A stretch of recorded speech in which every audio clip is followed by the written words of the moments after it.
Mundialmente, durante décadas se vivió en nuestra sociedad un proceso de cambio en la alimentación en donde la comida chatarra se impuso, la comida rápida, donde abundaba mucho la fritura y todo ese tipo de alimentos con una sobrecarga de grasa.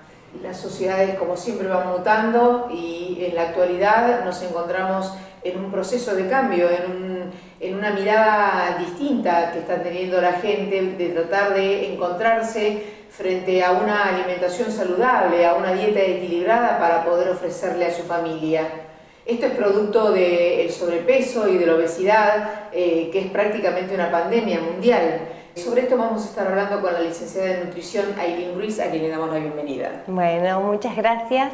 Y como bien decías, este cambio con el proceso de industrialización, aparece la industria con estos productos que, como bien mencionaste, no son los más saludables, ¿sí? Con exceso de grasas, exceso de azúcares, exceso de sal, y que hoy la población tiende a elegirlos por esta practicidad y poco tiempo que tienen para dedicarle a su alimentación. Y es importante resaltar que si queremos realmente tener una dieta equilibrada y saludable, no vamos por buen camino eligiendo este tipo de productos súper industrializados, ¿sí? Tenemos que tender a una alimentación que sea lo más natural posible y sobre todo ser más conscientes de lo que comemos día a día, ¿sí? Que el tiempo es fundamental que se lo dediquemos a nuestra alimentación, como así se lo dedicamos a un montón de otras cosas, para organizarnos semanalmente qué es lo que vamos a comer, y sobre todo teniendo en cuenta que el hábito que estamos formando en los más chicos, ¿no? Porque toda la familia se alimenta de la misma manera y cada vez los niños ya desde pequeños tienen este tipo de alimentación y a edades mayores van a ver estas consecuencias como hoy vemos que hay un exceso de peso en la mayoría de la población y problemas como la diabetes y la hipertensión. Una de las costumbres que tenemos los argentinos es el pan en la mesa y el salero, ¿no? Dos cosas que vienen justamente de la mano de lo que no sería una alimentación saludable, ¿no? Porque todo eso implica sus consecuencias. Claro, totalmente. Por eso siempre es importante, el pan es un buen alimento, pero siempre es importante controlar las cantidades de las que uno consume, ¿sí? Y tener en cuenta que el pan que compramos en la panadería también a veces tiene un exceso de sodio.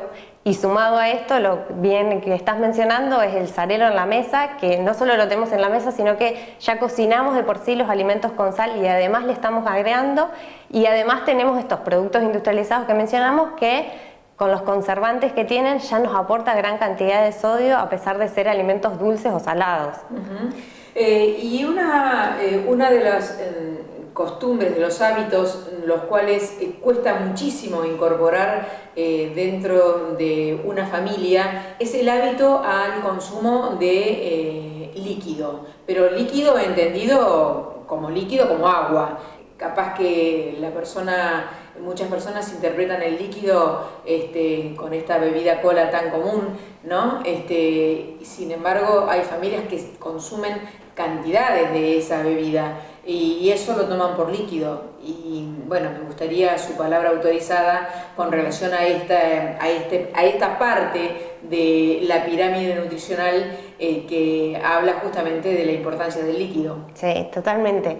Nuestro cuerpo está constituido fundamentalmente por agua, ¿sí? Y es importante esto de mantener una buena hidratación y que sea a través del agua, ¿sí? No hay otro sustituto para el agua. Los jugos, las gaseosas, tienen mucho contenido en conservantes, colorantes, gran cantidad de azúcares, ¿sí? Que para nada nos ayudan a hidratarnos.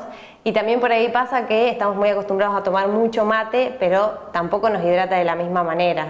Hay que tomar el hábito de tener una botellita, tratar de cada vez que vamos a un lado del trabajo, vamos a la escuela, poder tener esa botellita y tomar todos los días la cantidad necesaria de agua, ¿sí?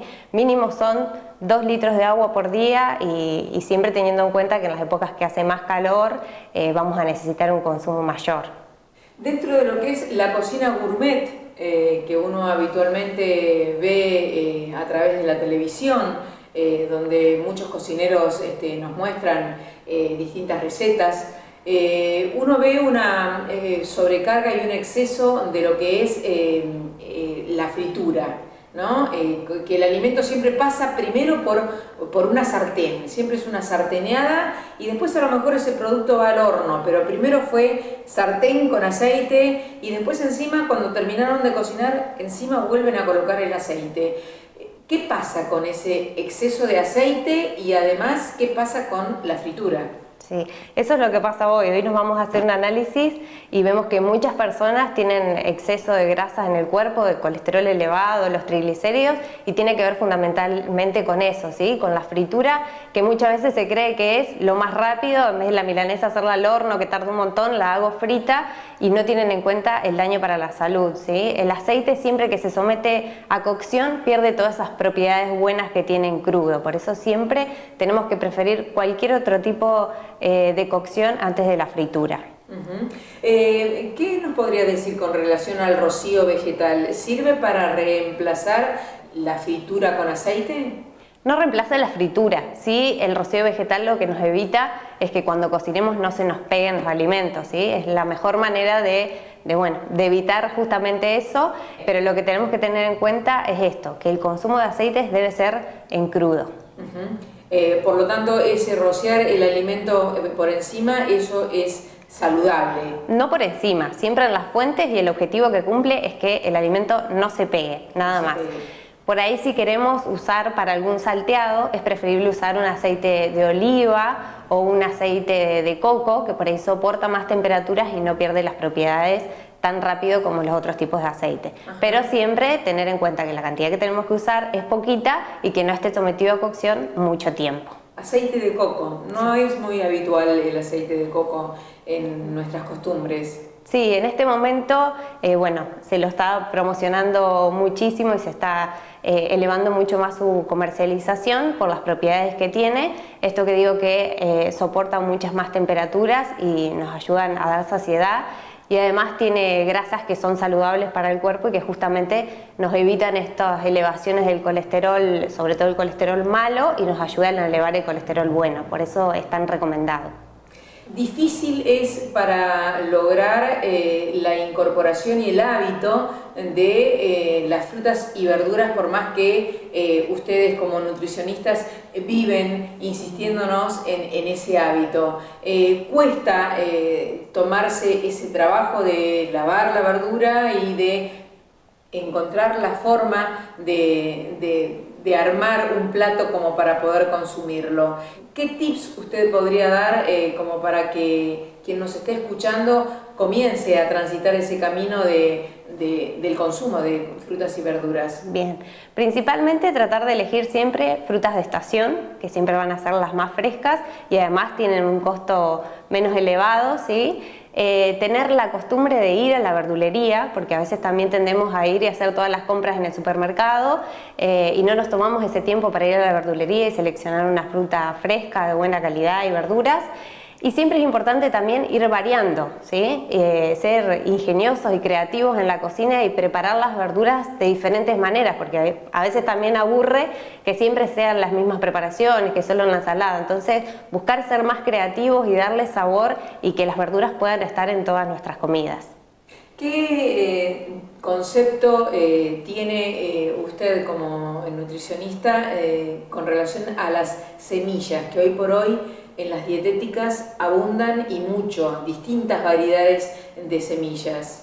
Bien, las semillas lo que tienen es que nos aportan grasas de las que son saludables y además tienen muchos nutrientes, dependiendo de la variedad que haya. Algunas tienen más calcio, algunas tienen más hierro o diferentes tipos de vitaminas, ¿sí? Depende del objetivo que yo quiero, los nutrientes que quiero incorporar. Está bueno saber cuáles de ellas seleccionar y también siempre es importante saber cómo consumirlas, ¿sí? Porque si yo la semilla la uso así en crudo y se la agrego a la ensalada, me va a aportar un tipo de fibra, ¿sí? Que me va a ayudar para el tránsito intestinal, pero si yo quiero que esos aceites esenciales que tienen se absorban en el organismo, sí o sí tengo que molerlas o hidratarlas, es decir, activarlas para que realmente puedan ser absorbidas. O sea, lo importante es saber cómo utilizarlas. ¿Soportan la cocción las semillas? Sí, también soportan la cocción.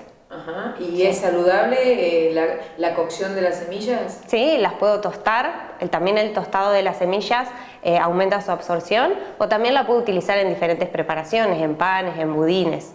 Llega esta época de verano y bueno, es tiempo de comidas más, más frescas, donde la cocina en sí mucho no se utiliza. ¿Qué secretos podría brindarnos en este último tramo de la charla? Bien, siempre es importante esto que decía, tratar de ser ingeniosos y hacer preparaciones que sean por ahí sencillas, porque es cierto que a veces tenemos poco tiempo, pero podemos con alimentos saludables hacer una preparación nutritiva. El arroz es muy fácil para utilizar en esta época, lo puedo usar frío, lo puedo usar caliente y con cualquier verdura siempre queda bien. Las tartas también son una buena opción, las tortillas, donde cualquier tipo de verdura queda bien, los budines. Siempre tratar de buscar en esta época esas opciones que las puedo comer tanto en frío como en caliente. Y lo que es sumamente importante es el consumo de pescados, que por ahí, bueno, los argentinos consumimos muy poca cantidad de pescado y también tiene que ver con esto de que nos aportan grasas saludables. Y el atún, sobre todo en esta época, es muy buena y muy fácil de incorporar en cualquier preparación y queda bien acompañado con verduras también.